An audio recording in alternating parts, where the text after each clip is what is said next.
کہ ہمارے زمانے کے بہت بڑے فتنوں میں سے ایک فتنہ اور آزمائش ہے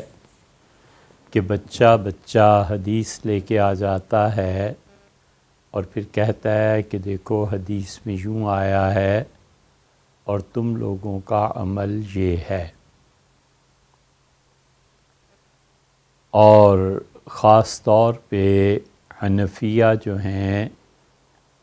سب طرف سے تیر اندازی اس پہ ہوتی ہے،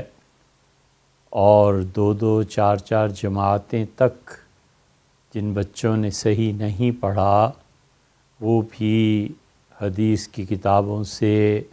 حدیثیں نکال کے اپنے مطلب کا استنباط اس سے کرتے ہیں۔ اس صورتحال میں بہت زیادہ تکلیف اور پریشانی کے بعد یہ قدم اٹھایا ہے کہ ہم آپ کے سامنے متعدد احادیث رکھیں، آپ انہیں جا کر کتابوں میں دیکھیں، انشاءاللہ 100% حوالے اس کے درست ملیں گے، اور اس کو آپ خود پڑھیں گے تو آپ کو احساس ہونا چاہیے کہ ان صحیح ترین احادیث کے باوجود امت میں کبھی کسی فقیہ نے اس پہ فتویٰ نہیں دیا،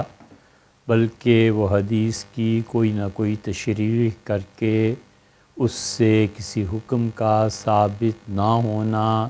یا یہ کہ اس کے مقابلے میں زیادہ تر صحیح احادیث، یا یہ کہ قرآنی آیات ان کو اپنا فتوے کا دار و مدار بنایا ہے، اور ان صحیح احادیث کو کوئی نہ کوئی علت بیان کر کے چھوڑ دیا ہے۔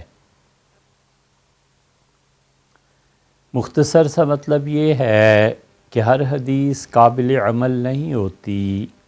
ہر حدیث چاہے وہ صحیح اور مرفوع روایتی کیوں نہ ہو، یہ نہیں ہوا کرتا کہ ایک حدیث کو دیکھ کر فتویٰ دے دیا جائے، بلکہ اس موضوع پر جتنی بھی احادیث ہوتی ہیں وہ تمام احادیث فقہا کی نظر میں اکثر و بیشتر تو ہوتی ہیں، اور پھر وہ سوچتے ہیں، اور بڑی مشکل سے اس پہ فتویٰ دیا جاتا تھا، کیونکہ امت میں جتنے بھی پرانے بزرگ تھے یہ ہم سے زیادہ اللہ کا خوف رکھتے تھے اور ہم سے زیادہ محتاط تھے فتوے میں۔ تو اب وقت ایسا آ گیا ہے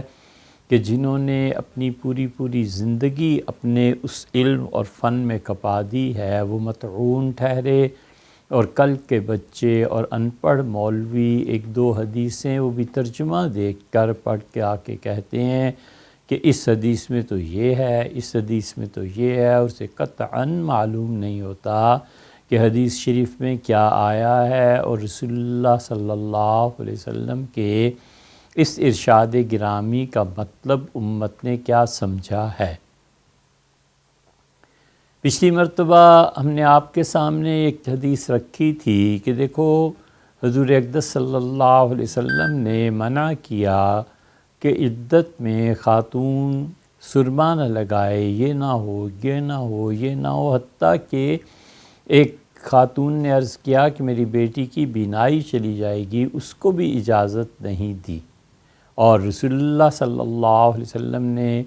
حضرت اسماء بنت عمیس رضی اللہ تعالی عنہ کو اجازت دی، اور انہیں فرمایا کہ آپ سرما لگائیں اور نہا دھو کے، اور آپ عدت کے متعلق نہیں فرمایا، کہا کہ بس اپنے کام شروع کریں۔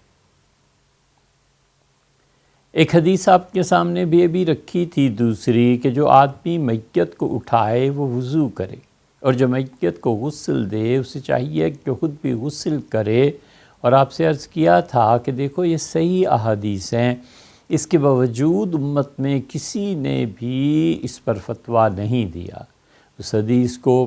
سیدنا عمر رضی اللہ عنہ کا فعل حالانکہ مؤید ہے، تائید فراہم کرتا ہے، اس کے باوجود اس حدیث پہ امت میں کسی نے عمل نہیں کیا،